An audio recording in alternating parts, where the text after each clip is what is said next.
Olá, boa noite para todos, queridos amigos, irmãos da Rede Amigo Espírita. Boa noite, que tenhamos hoje uma noite de muito estudo e aprendizado. Agradeço a todos vocês a audiência para mais um programa, Estudo das Cartas de Paulo. Hoje, dia 21 de março do ano de 2018. Vamos trabalhar mais um momento contando com o apoio da espiritualidade que tem nos acompanhado e nos auxiliado tanto nessa jornada. Gostaríamos de, nesse momento, abraçar a todos os nossos web amigos da Rede Amigo Espírita, os nossos companheiros que nos acompanham através da plataforma do YouTube, do Facebook. A todos, um grande abraço. Aos amigos da Casa de Kardec aqui de Belo Horizonte, que acompanham também a transmissão através do site da casa. Mas nesse momento também abraçamos a todos os amigos da Rádio Amigo, como também aos ouvintes da Rádio Brasil Espírita de Maceió. Convido vocês para juntos proferirmos a oração que dará por início o trabalho da noite. Vamos lá. Senhor Jesus, Mestre dos nossos corações, mais uma vez nos reunimos, Senhor, em busca do Teu amparo.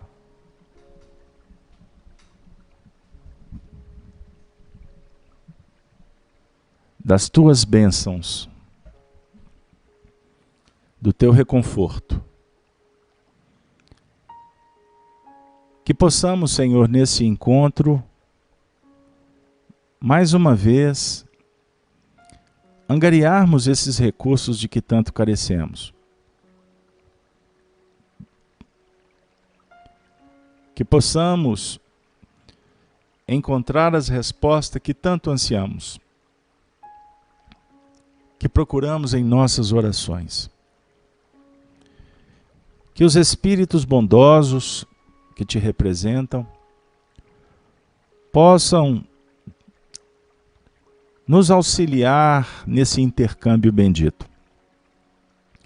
Que todos os lares aqui representados recebam o contributo da espiritualidade, levando a medicação, a orientação, o alimento que cada um de nós necessitamos nesse instante de transformações íntimas, como também vive um processo de mudanças toda a humanidade. Que teu amor, Senhor, que fala para nós de Deus, do Pai, possa magnetizar a todos nós, mais uma vez. E que possamos, Senhor, quando terminarmos esse encontro desta noite, possamos nos sentir em paz, fortalecidos e esperançosos quanto à nossa destinação, quanto ao novo dia que vai se abrir, por certo, cheio de oportunidades. E assim, querido Rabi, que possamos ter, então, a autorização para iniciar mais um estudo em torno das cartas de Paulo, o convertido de Damasco, à luz do Espiritismo, que é o consolador que tu prometestes para a humanidade. Sê conosco, Senhor, hoje, agora e sempre. Que assim seja. Caríssimas senhoras e senhores, irmãos das cartas de Paulo, hoje, com muita alegria, nós estamos nos preparando para desenvolver o encontro de números 71. É uma vitória e nós só temos que agradecer. O tema de hoje, estamos sós na caminhada? Estamos sós na caminhada? Vamos trabalhar em cima desta reflexão. E por certo, só não estamos quando a gente se reporta à questão do chat, das transmissões. E eu reputo para os nossos pares que o ambiente do chat, tanto do YouTube quanto do Facebook, começam a expressar uma verdadeira família. É extremamente gostoso poder reencontrar com esses corações que se encontram conosco na mesma empreitada.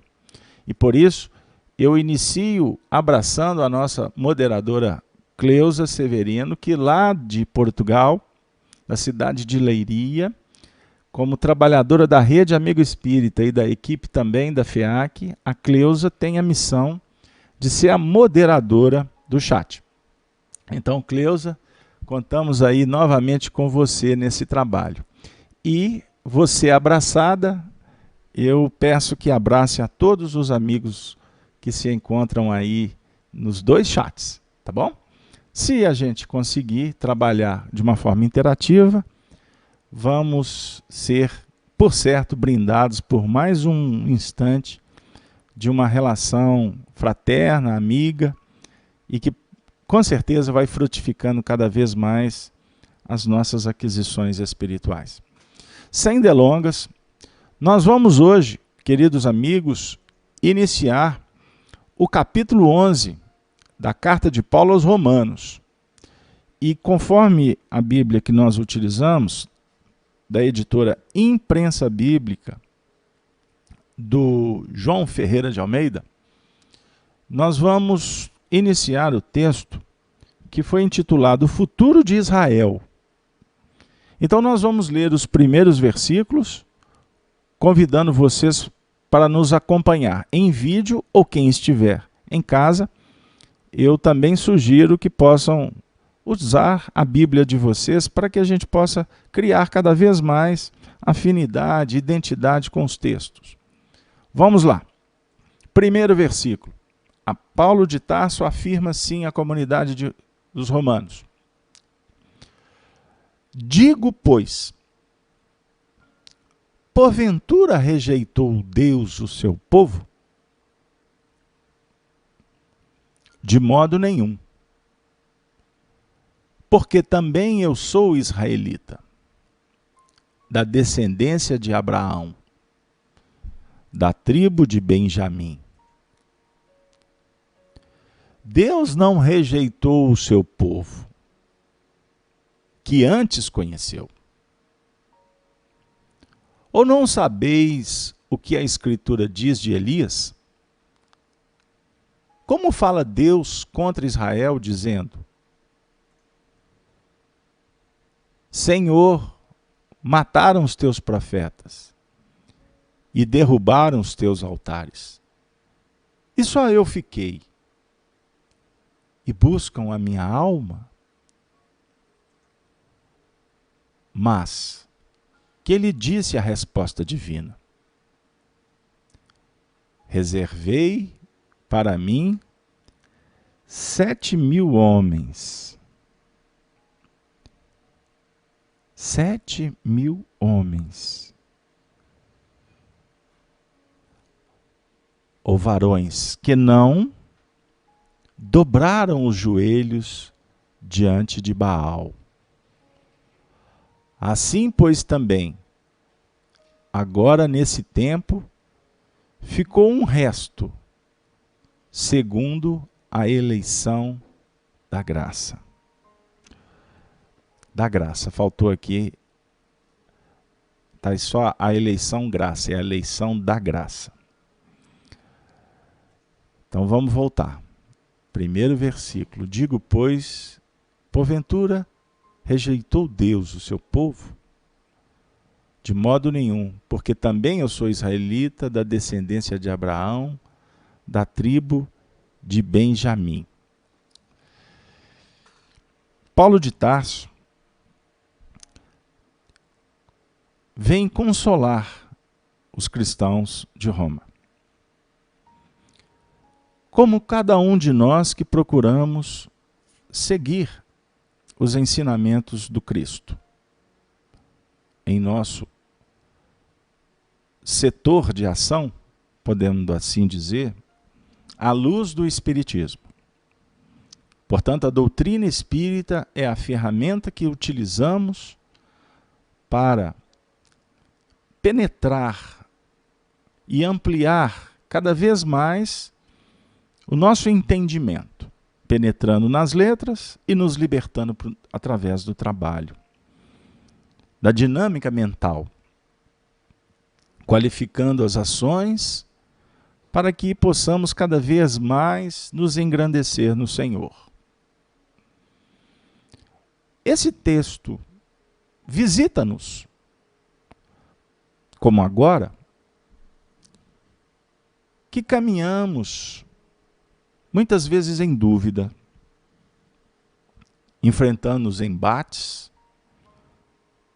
sentindo desconfortados, temerosos, seguros. Estar na lida não é simples, não é difícil, é complexo para cada um de nós.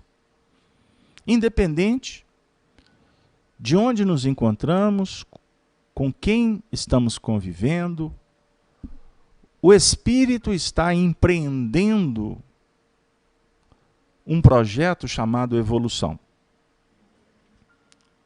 Obviamente que nós vamos compreendendo a lógica que a doutrina espírita nos apresenta.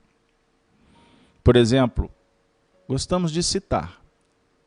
No livro Céu e Inferno, nós vamos encontrar Código Penal da Vida Futura. E nesse código, Allan Kardec diz assim para nós, no 13º tópico, que o sofrimento ele é inerente à imperfeição dos seres. Portanto, os desafios, na verdade, eles vão se apresentar diante da nossa capacidade ou da nossa ineficiência, para que eles possam ser trabalhados. Esse é ponto pacífico. Como a vida responde, mediante a escolha e a entrega, é que vai efetivamente induzir o ser a continuar dando respostas. Você fala, você vai ouvir. Você faz, você vai recolher. Os frutos esparsos é da vida. Então, a sabedoria aponta um caminho. E aqui Paulo diz: o caminho é compreender, num primeiro momento, que Deus não rejeita o seu povo. E o seu povo aqui a gente tende a levar para a dinâmica histórica, dentro de uma fala de um cristão descendente da tribo de Judá, de Benjamim, mas que Deus aqui, na nossa conversa atual, no século XXI, ele está falando do seu povo no que remonta ao indivíduo que se projeta para seguir, para interagir, para se unificar com Deus. Todo aquele que o faz é, portanto, cidadão ou integrante desse povo. E nós gostamos de abrir o leque para dizer que tem momentos que somos do povo de Deus. E tem momentos que refutamos, que adiamos, que hesitamos, que rebelamos, que sofisticamos para não ser membro desse povo de Deus. Então nós trabalhamos o evangelho histórico, nós remontamos a tradição judaica, cristã. Hoje nós podemos falar como espíritas ou como espiritualistas que acompanham esse trabalho, que esta fala é para todos. Por isso que Emmanuel, o benfeitor espiritual, apresenta para nós no livro Paulo Estevão que as cartas de Paulo, na verdade, são cartas do Cristo. E para a comunidade, para a universalidade do aprendizado dos seres. Então, as cartas do Paulo, ou de Paulo, é uma expressão crística, é uma irradiação luz que viaja pelo cosmos, vamos dizer assim, e penetra em todas as dimensões espirituais. E vai e volta, porque as cartas de Paulo, a mensagem, é uma mensagem que gravita em torno da essência crística. São ensinamentos que nos projetam para perto do Cristo. O Cristo histórico, Jesus, sem dúvida. E por sinal, só de pronunciar o nome dele, avocando ou invocando, nós estamos entrando em faixas diferenciadas. Mesmo que repetido de uma forma religiosa. Ou seja, prática. Sem fundamentos até de sentimentos. Prática. Rituais. Só no ritual já há algum tipo de movimentação em torno de Jesus. Mas nós precisamos de nos esforçar para sair da periferia, do movimento externo, porque ele é muito mais social. Ele é muito mais de interação, de aprendizado, extraordinariamente importante na horizontal da nossa evolução.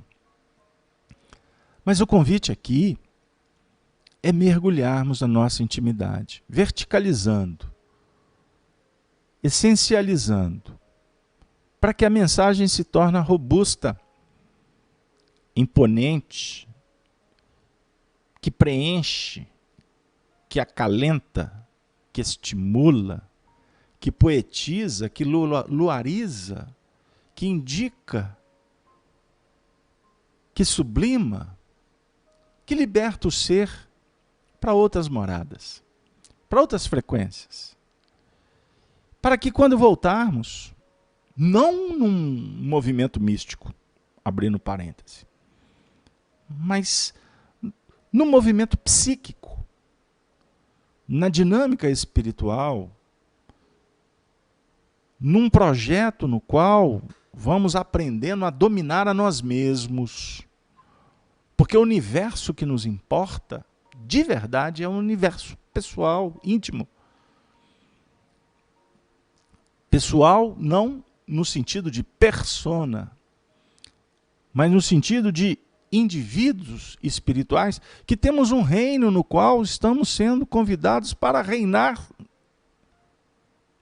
que simbolicamente ou poeticamente nós podemos chamar do reino de Deus no próprio coração.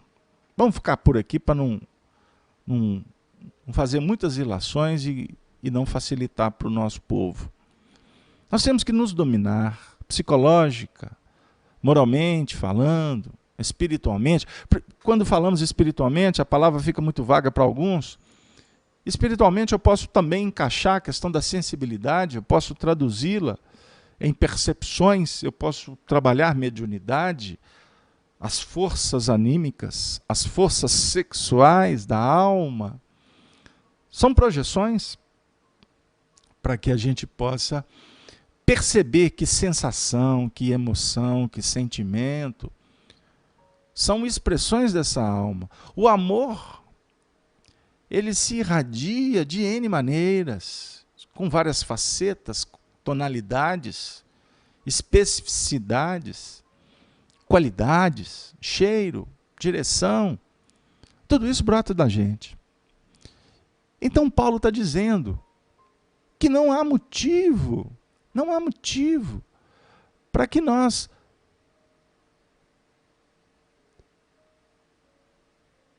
julguemos que Deus nos abandonou. Não é produtivo entrar nessa fenda, porque na verdade nós é que necessitamos nos conectar. Quando ele fala que ele é da descendência de Abraão, ele está se referindo, amigos, a Abraão, o pai das nações. O Abraão que foi o enviado do Senhor, que trouxe para nós a grande proposta da unidade divina. Foi ele, nas suas experiências, que descobriu a presença do Pai, Deus. E ele se curva no movimento de fé, de entrega. A vida de Abraão é um marco para o nosso psiquismo refletir. Porque a fé é a bússola que nós precisamos de trabalhar para que nós possamos fidelizar essa trajetória de busca, de conquista, de realizações em nível íntimo. Mas se a gente trouxer apenas um aspecto da passagem de Abraão,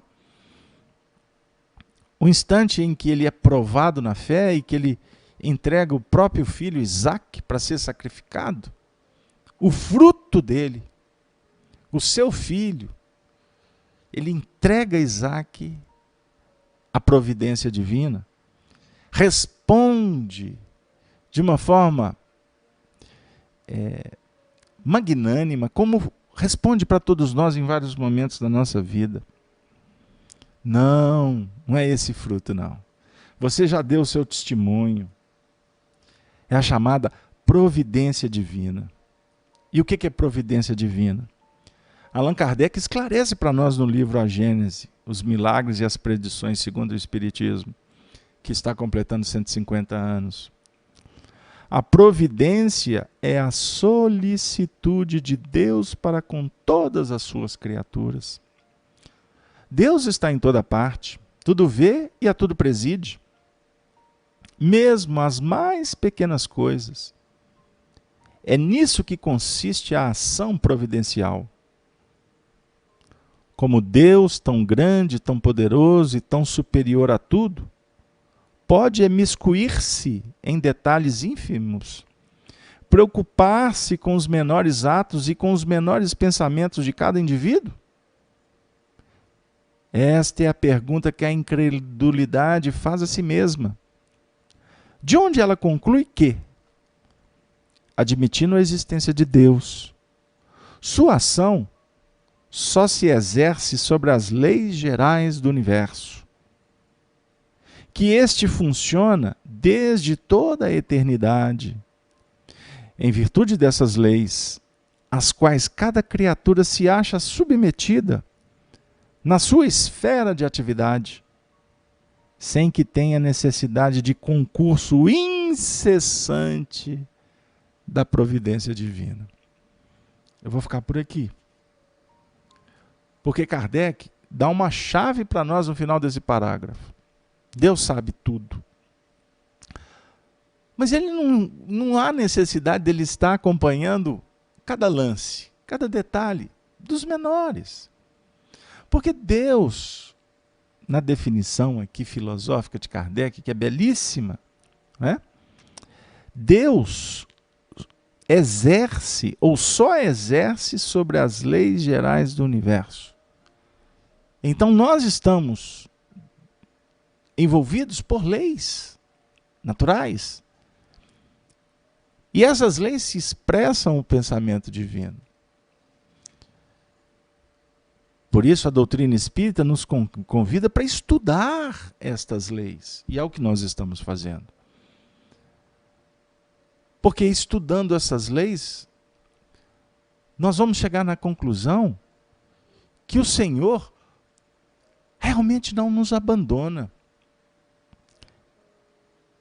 Somos nós é que nos abandonamos ou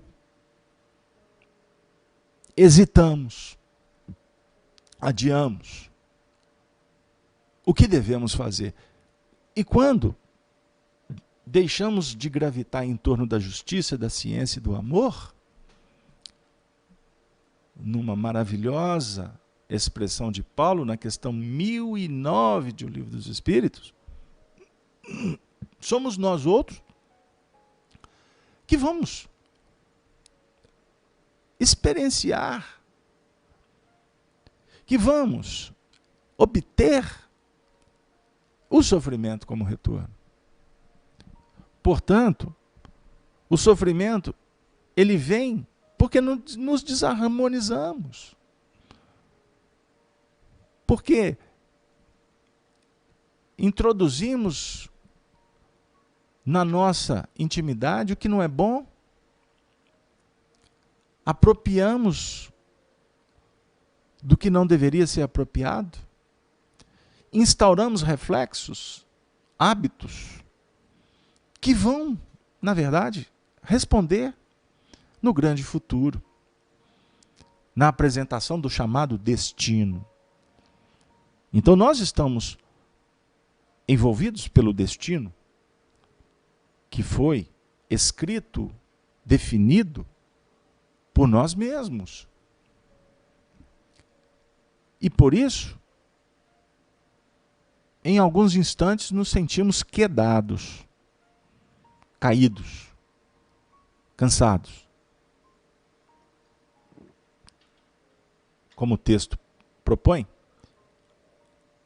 abandonados, órfãos. E a promessa verdadeira diz que não tem sentido estes sentimentos. Não tem base de sustentação. Observemos o versículo 2, quando Paulo diz assim: Deus não rejeitou o seu povo, que antes conheceu.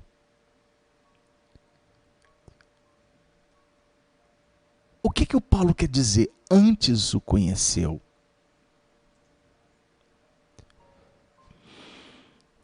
Vamos falar das concepções?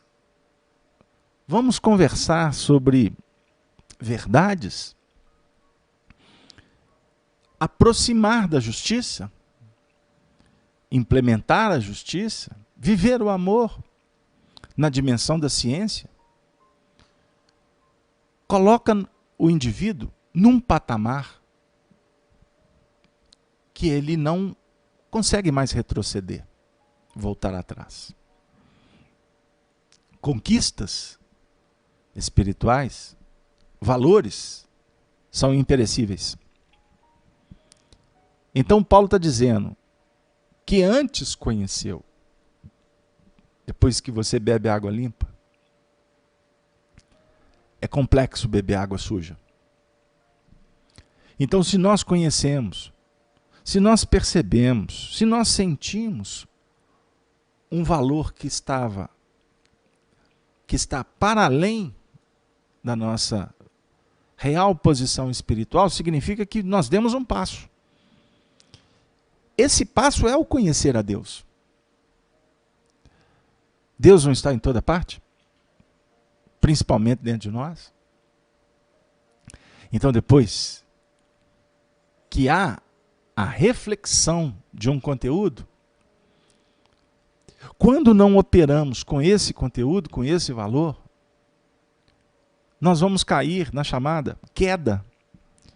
Queda moral, queda espiritual. É o símbolo da queda do paraíso.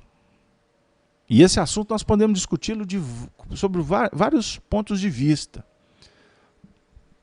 Por exemplo, Adão, a queda do paraíso.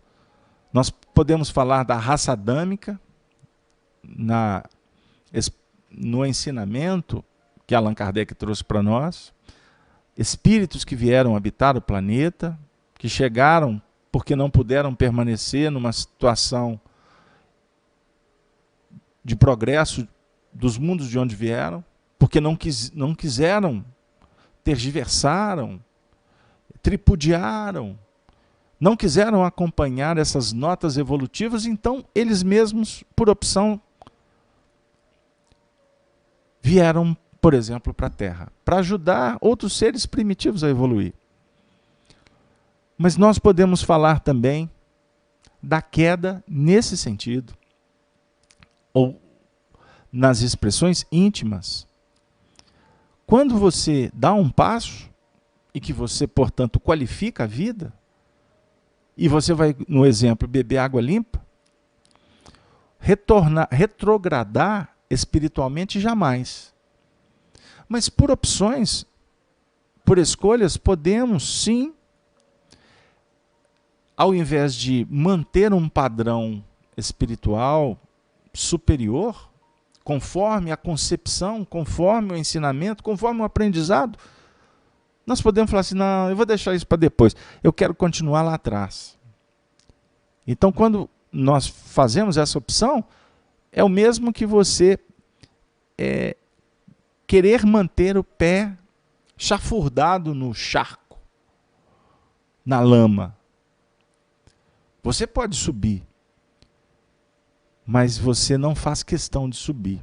Então o peso, ele se torna sobrepeso pela sua opção. Isso traz sofrimento, porque você conheceu. É como se você tivesse a oportunidade de agora ser convidado por espíritos superiores a fazer uma viagem espiritual. E eles vão nos levar para uma instância na qual não podemos habitar, pelo peso que nós temos, que carregamos, peso espiritual. O nosso perispírito, que é estruturado por energias, por matéria, vamos dizer assim, mais densificada, que não concede para nós poder viver nessas ambiências superiores. Nós temos que estar aqui mesmo, na Terra, com esse peso bem definido. Mas, por misericórdia, os Espíritos vão nos levar em desdobramento. Aí nós vamos chegar lá, nós não vamos ter muita referência. Tudo diferente, flores que nós nunca vimos, de tão belas, animais maravilhosos, um ambiente mais sutilizado, um show de luzes para todos os lados, uma harmonia, uma música que paira no ambiente celestial. E nós, obviamente, seremos levados para emoções que não estamos acostumados, mas que vai nos fazer muito bem. Mas vai chegar um ponto que os Espíritos falam assim, olha, tudo bem, agora precisamos voltar. Ah, não, mas aqui está tão bom. Não, infelizmente nós temos que voltar. Então os Espíritos vão nos trazer de volta. E quando nós chegarmos aqui, vamos sentir um misto de saudade e também uma frustração por não ter permanecido lá. Mas daqui a pouco a gente vai esquecer isso, porque o ambiente que nós vivemos é a realidade que foi conquistada. Mas, vez por outra, nós vamos nos recordar desse ambiente. Nos sonhos, numa prece, numa reunião. Vai vir um misto de espiritualidade, saudade, de amor. Porque foi ativado o mecanismo no nosso sistema de conservação, nas bases espirituais da nossa alma, vamos falar assim. Por esse impulso, ou melhor, por esta experiência, eu posso encontrar motivação, para empreender um trabalho sacrificial. Um projeto que vai exigir renúncia. Mas em nome do amor eu vou até o fim. Algo me diz que eu poderei estar no paraíso um dia. Nós estamos na época da Páscoa. Estamos nos aproximando da data da comemoração, aonde inclusive vamos nos envolver com todo o processo da crucificação de Jesus novamente. Esta figura de imagem que eu estou trazendo, nós vamos encontrar uma passagem do Evangelho que retrata isso. Quando na cruz, de dois espíritos que foram considerados criminosos, ladrões, um deles entra na sintonia do Senhor. O outro não. O outro se mantém aonde estava vinculado, que garantiu, inclusive, para ele a condenação. E na época tinha punição. É igual aos nossos tempos aqui no Brasil, terra da impunidade. Isso começa lá de cima e vai para todos os cantos.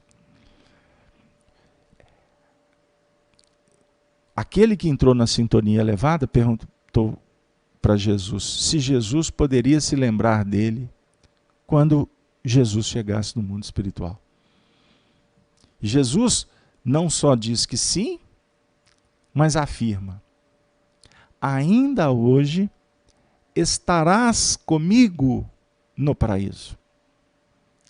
Jesus estava, na verdade, implementando, abrindo uma perspectiva, concedendo àquele espírito uma experiência que eu não tenho dúvida na minha indigência moral e espiritual, a minha pequenez diante de um conteúdo doutrinário espírita de tanta pujança que Allan Kardec nos concede, eu tiro uma conclusão, sem nenhuma responsabilidade doutrinária, uma conclusão do Carlos Alberto, esse que vos fala. Este que vos fala.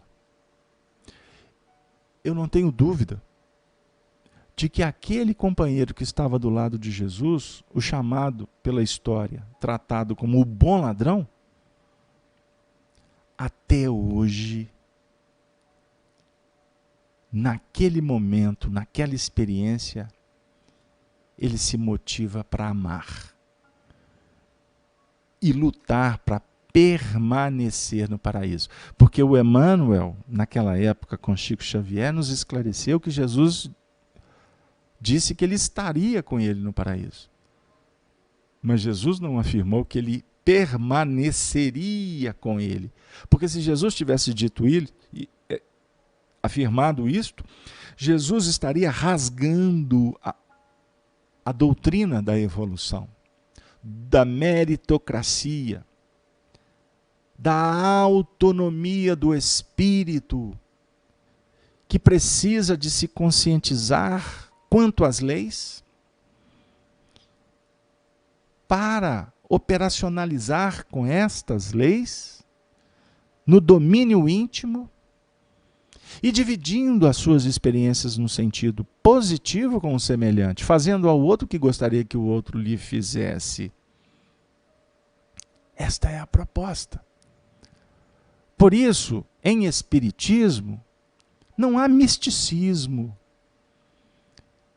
Não dá para interpretar errado um princípio básico de evolução. Por exemplo, que tem espírito que não vai seguir as linhas da evolução, porque desde o início opta por seguir um caminho reto. Então ele não vai sofrer as injunções da reencarnação. Tem muita gente que acredita nisso, sabiam? E pessoas estudiosas. Isso é uma verdadeira aberração espiritual. Ou melhor, isso é uma verdadeira adulteração doutrinária. Porque a doutrina espírita ela é evolucionista. Deus concede a todos a mesma oportunidade. Mas a graça que o Paulo se refere, a graça, ela é concedida pela providência divina, que vai nos dando cada vez mais oportunidades para que nós possamos nos engrandecer. E o texto ainda, amigos, fala assim: ou não sabeis o que a Escritura diz de Elias? Como fala Deus contra a Israel, dizendo: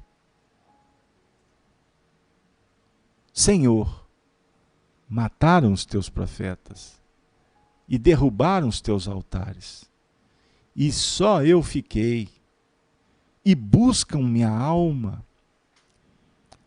O texto aqui está se referindo a Elias. O tempo não me permite, nessa noite, falar de Elias, porque seria muita presunção. Falar de Elias seria muitas encarnações estudando. Porque Elias é o maior profeta do Antigo Testamento. Ele é superior aos demais, inclusive até Isaías. Elias reencarna no grande futuro como João Batista. João Batista, no dizer de Jesus, é o maior de todos. Então observemos, nós temos Elias, o maior dos antigos. Elias é o maior de todos os profetas do Antigo Testamento. E João é o maior do Novo Testamento. O maior profeta do Novo Testamento, os dois são o mesmo espírito. Os dois fazem um trabalho de testemunho da verdade. Estudem a história de Elias, batendo de frente com os sacerdotes de Baal, que eram favorecidos porque foi encantada a rainha Jezabel, que casou-se com Acabe, o rei judeu, que era fraco. que foi enovelado pelas teias de Jezabel? Essa história é magnânima. E Elias dá um testemunho com fenômenos espirituais extraordinários da água, do fogo, já anunciando no símbolo o que viria a acontecer no tempo, a definir que ele, Elias, reencarna como João Batista e vai promover o batismo da água. O batismo da água. O batismo da água, que nós podemos tratar como a reencarnação, o batismo da água, da transformação, a água, corpo, mergulho, planeta, água. A água como a base que representa a dinâmica do amor. Nós vamos entender um pouco desse assunto quando Jesus conversa com a mulher samaritana, dando para ela de uma água que o poço de Jacó não podia dar. A água representa a dinâmica da lei vivida. Então, por isso é que Jesus disse, dos nascidos de mulher, João é o maior. Dos nascidos de mulher. Alguém pode dizer, não, dos nascidos de mulher daquele tempo ali. Jesus fala, transcendendo. Dos nascidos de mulher na história espiritual planetária, João representava o ápice da evolução, do entendimento. E por isso, João, em tese, dentro desta reflexão, João fecha um ciclo que começou com Abraão. Abraão, Isaque e Jacó. Lá na frente Moisés. Depois os profetas. Até chegar no ápice Elias. Mas Elias é arrebatado na história bíblica. Não consta que Elias morreu. Ele foi levado para o mundo espiritual. Aí tem um outro símbolo que um dia a gente estuda. Mas Elias volta num corpo de carne. Filho de Isabel. Primo de Jesus. Que extraordinário. O espírito de Elias movia João Batista. O texto é claro. Embora os nossos irmãos cristãos de outras frentes não acreditam, não se apoiam na reencarnação. A interpretação deles é diferente, nós respeitamos, mas não é essa a concepção da lógica kardeciana, espírita. Com vistas à evolução dos seres. João é o maior. E aqui, Paulo de Tarso está se referindo às proezas de Elias. Nós espíritas estudamos e vamos nos deparar com o livro A Gênese, quarta edição. Nós vamos encontrar uma expressão maravilhosa quando Kardec deixa claro para nós que Elias secundava o Espírito de Verdade nesses novos tempos. Opa! Elias secundava Jesus nesses novos tempos. Vocês já observaram que nós não temos nenhuma mensagem de João Batista na codificação espírita? Porque João Batista era o próprio Elias, secundando o Espírito de Verdade. Quem é o Espírito de Verdade? Jesus. Então, Elias, João Batista, secundando Jesus no processo da segunda vinda dele. Porque Jesus volta, a segunda vinda, em Espírito e Verdade, através da codificação espírita, num contexto de fora para dentro. Mas há de ter uma terceira vinda, a chamada vinda definitiva. E essa vinda definitiva, ela que será a vivência do Evangelho pela humanidade. Não no sentido que Jesus vai encarnar, ou que Jesus vai vir em espírito para apresentar fenômenos. Não é isso. É a essência dos ensinamentos dele, que nós aqui estamos discutindo porque nós precisamos de colocar em prática Porque só seremos felizes quando realizarmos o que Ele fez e propõe para que nós fizéssemos também. Sereis reconhecidos como meus discípulos, por muito vos amardes. Portanto, um novo mandamento vos dou, que vos ameis uns aos outros, como eu vos amei. Esta é a proposta de Jesus. No mais, é elaborar, é filosofar, é experienciar, é cientificar.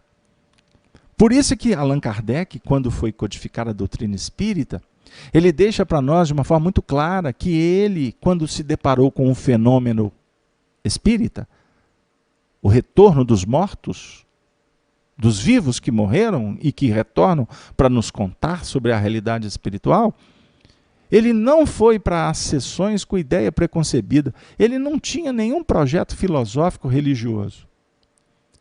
Ele se deparou com o fenômeno, tirou conclusões, verificou a veracidade dos fenômenos, para daí ele tirar conclusões de foro espiritual, numa cadência filosófica, numa projeção que auxiliou de sorte que ele construísse um corpo doutrinário. E que nós espíritas temos demonstrado conhecer na capa. Nós vemos a capa do livro. A gente lê o livro, mas não lemos com os olhos espirituais. Por isso, quando vamos praticar, nós temos dificuldades. A doutrina espírita ainda, nós conspurcamos, nós adulteramos. Por exemplo, quando eu deixo de trabalhar o espiritismo para trabalhar outras frentes espirituais ou espiritualistas, em nome de um processo evolutivo. Aí eu começo a estudar autores, doutrinas espiritualistas e deixo a doutrina de lado. Vocês conhecem a história do espiritismo? A grande maioria, com todo o carinho e respeito, não conhecem. Porque essa história está sendo revelada agora.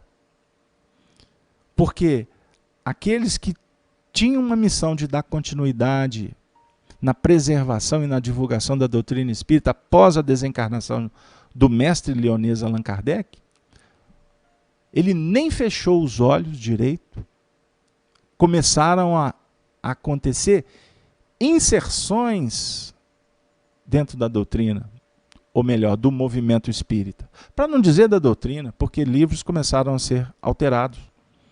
Práticas estranhas começaram a serem introduzidas. O jornal, a revista espírita começou a ceder espaço para se divulgar a teosofia e outras frentes que eu não vou citar aqui porque não é o nosso foco. Historiadores, pesquisadores estão apresentando essa história, inclusive para que a gente possa, aproximando da história, reverenciar aqueles que merecem e aprender com aqueles que cometeram erros.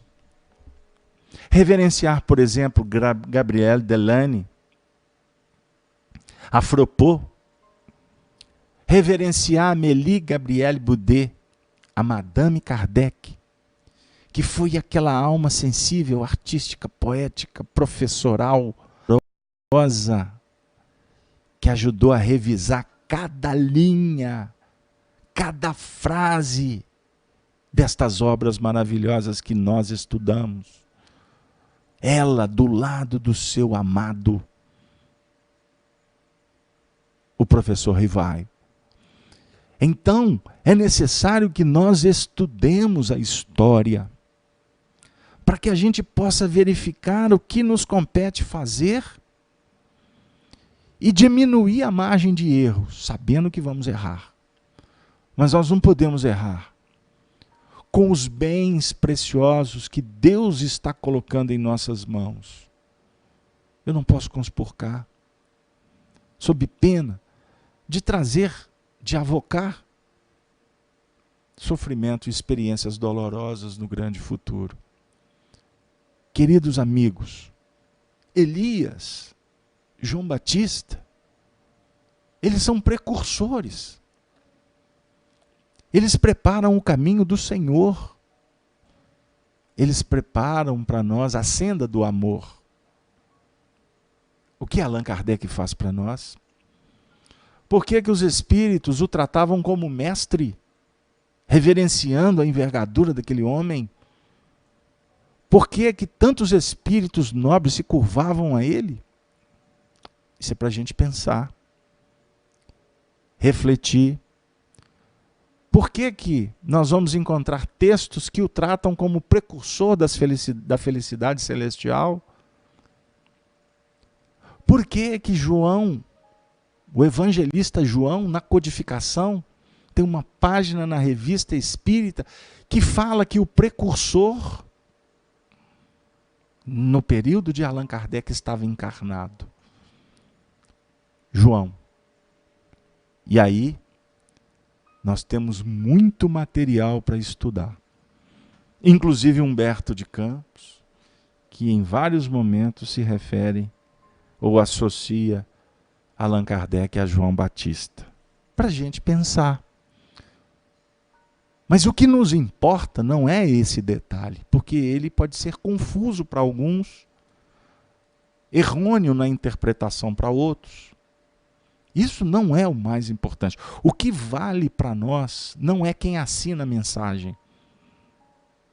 Isso a gente aprende com Kardec. O que vale para nós é a mensagem, é o conteúdo. Porque nomes, personas, quem faz, são agentes, são instrumentos. Como intermediários existem que nos ajudam. Por quê que nós estamos falando sobre isso? Porque esses intermediários são aqueles que representam Deus na nossa trajetória espiritual, que são verdadeiros protetores espirituais, anjos guardiões, como alguns gostam de chamar, mas na verdade são benfeitores amorosos, espíritos protetores, que se tornam familiares, que se apagam para nos ajudar com a sua simpatia, com o seu amor. E aí nós vamos encontrar tantas questões trabalhadas por Allan Kardec no Livro dos Espíritos, como iniciando a partir da questão 484. São tantas questões que tratam desse assunto que eu convido vocês para estudar, depois que a gente terminar aqui, para que vocês possam refletir um pouco sobre a presença espiritual de Jesus nas nossas vidas, enviando precursores, que são profetas, que nos ajudam a preparar o terreno.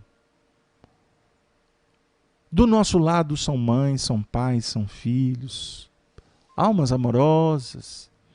Mas do mundo espiritual são os anjos guardiões, são esses protetores que conversam com você, que muitas vezes te livra de problemas que você não tem nem noção, fazem por misericórdia, mas que também não invadem a tua intimidade para tirar de você a oportunidade de crescimento. Eles são intermediários no sentido de que eles são médiums da vida para cuidar da gente, para fazer com que a mensagem chegue. Mas eles não são intermediários na nossa relação com Deus. Eles não levam o nosso recado para Deus. Essa relação do filho com o pai, ela não pode ter servidores. Essa relação ela é direta. Cada vez que você pronuncia a frase bendita ou a prece sincera, você está se comunicando com aquele que é a luz da vida. Deus é luz, Deus é amor. Jesus é a luz do mundo, para que o mundo perceba a luz própria e faça com que ela se esparja, que ela brilhe. Porque essa luz que vamos descobrir na nossa intimidade é a própria luz divina. Porque fazer luz é conectar com a luz maior, com a sabedoria, com a arte, com a poesia do universo. Isso nos faz, isso nos ajuda num processo de autonomia espiritual e, portanto, de libertação, onde vamos chegar numa condição de não precisar mais do remédio ou da muleta para nós. Não precisaremos mais de práticas, de religiões, porque a religião pura e imaculada é do amor, é da prática do bem. Esta é a religião. E o Tiago, o evangelista, escreve isso na sua epístola. A religião pura e imaculada é cuidar dos enfermos, das viúvas, dos velhinhos, dos órfãos. Esta que é a religião. Foi essa a grande expressão de Jesus. O ângulo superior é o da vivência do amor. Então, Emmanuel, por exemplo, no livro Emmanuel, fala de um triângulo de forças superiores, que é a ciência, que é a filosofia, mas o ângulo magnum é o ângulo que abre para nós as perspectivas do divino. Então é o da vivência do amor, que vai efetivamente nos ajudar na gravitação em torno da ciência e da justiça. E gravitar em torno do amor, na verdade, não é fechar. É gravitar para promover um verdadeiro Big Bang, uma grande explosão, que vai ampliar a nossa faixa mental para que nós possamos nos intercambiar com o inimaginável.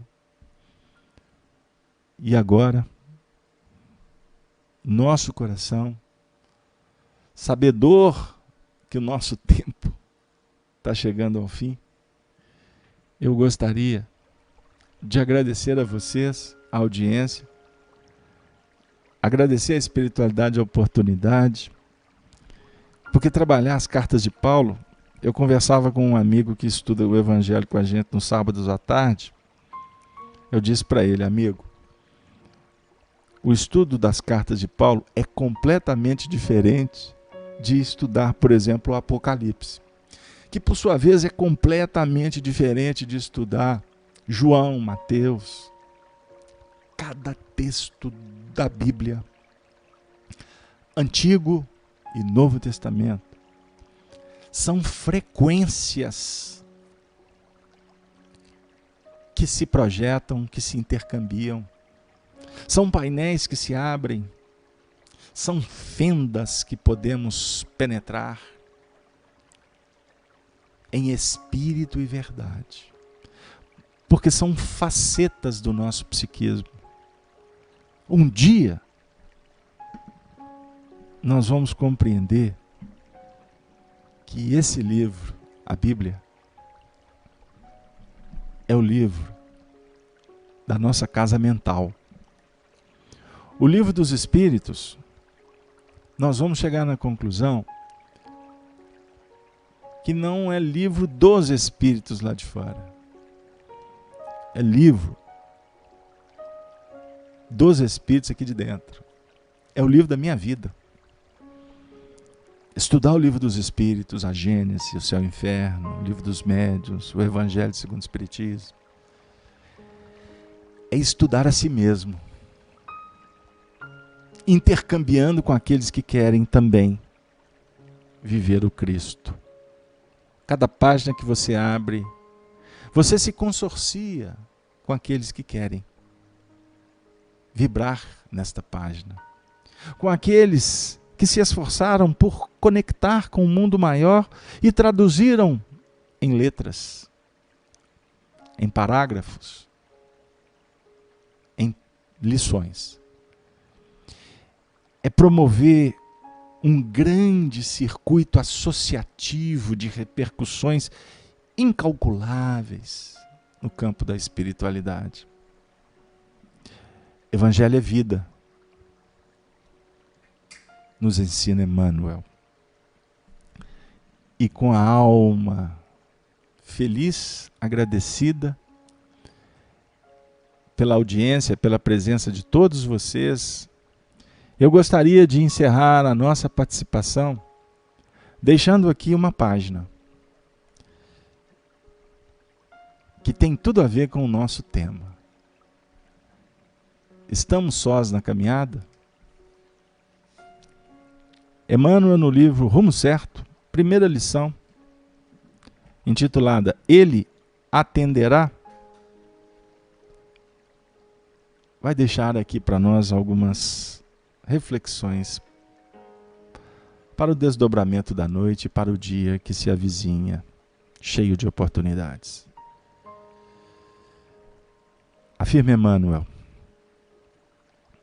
quando atravesses um instante considerado terrível, na jornada redentora da Terra,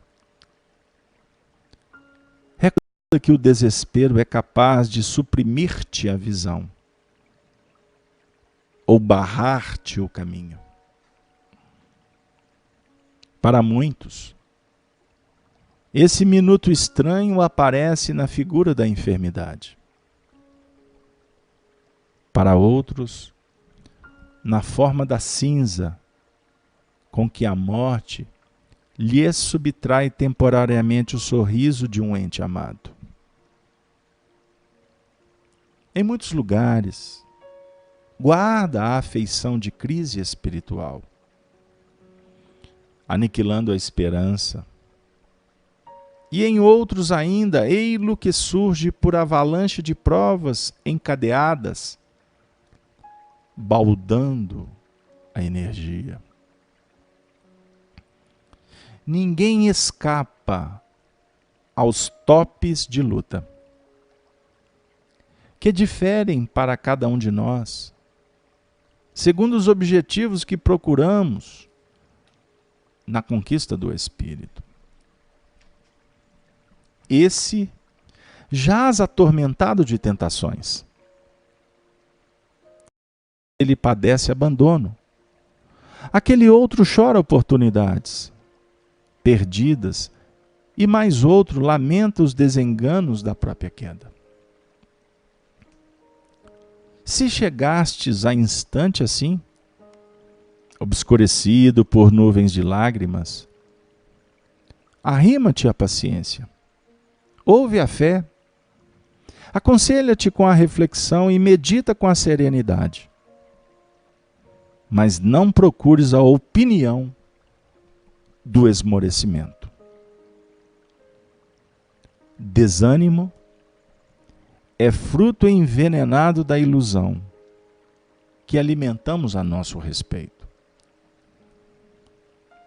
Ele nos faz sentir pretensamente superiores a milhares de irmãos que, retendo qualidades não menos dignas que as nossas, carregam por amor fardos de sacrifício, dos quais diminutas parcelas nos esmagariam os ombros. Venha o desânimo como vier. Certifica de que a forma ideal para arredar-lhe a sombra será compreender, auxiliar, abençoar e servir sempre.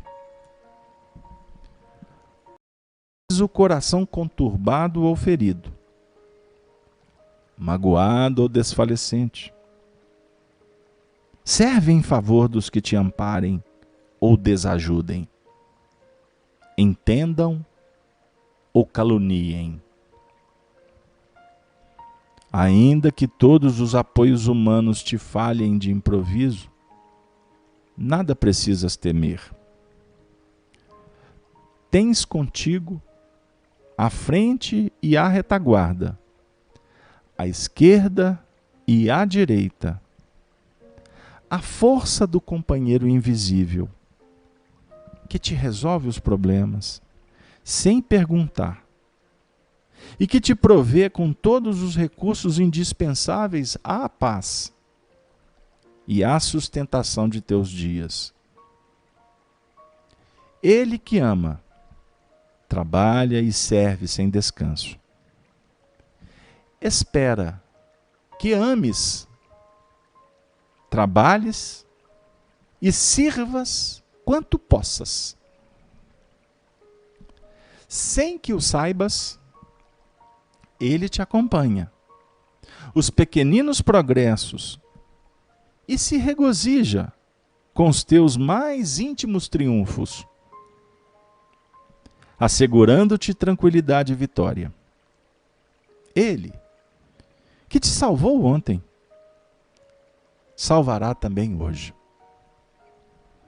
Em qualquer tempo, lugar, dia ou circunstância, em que te sintas à beira da queda, na tentação ou na angústia, chama por ele.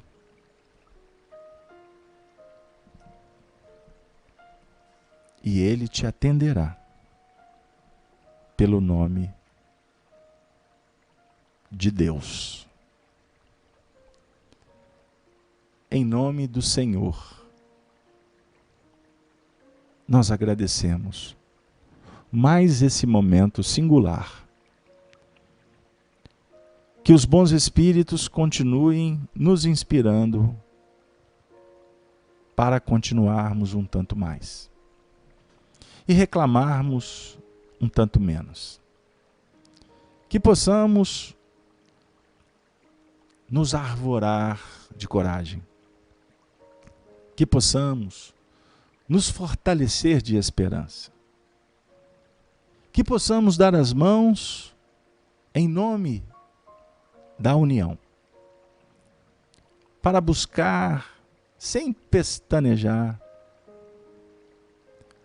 o caminho que há de nos conduzir a Jesus, certos de que Ele é a ponte-luz, Ele é o Salvador, e Ele é quem vai nos ajudar a atingir o clímax, a plenitude, o zênite do amor. E assim, nos tornaremos livres com Ele. E, por certo, premiados com um troféu chamado paz. A paz Ele nos prometeu que daria. A minha paz vos dou. Não vou-la dou como o mundo a dá. A paz, o prêmio do bom combate. Sejamos bons combatentes. Que Paulo de Tarso, o campeão do Evangelho, possa estar conosco a cada semana, para que a gente possa, com ele, com Kardec, com os benfeitores espirituais, continuar sempre mais, cada vez mais com Jesus. Muito obrigado a todos.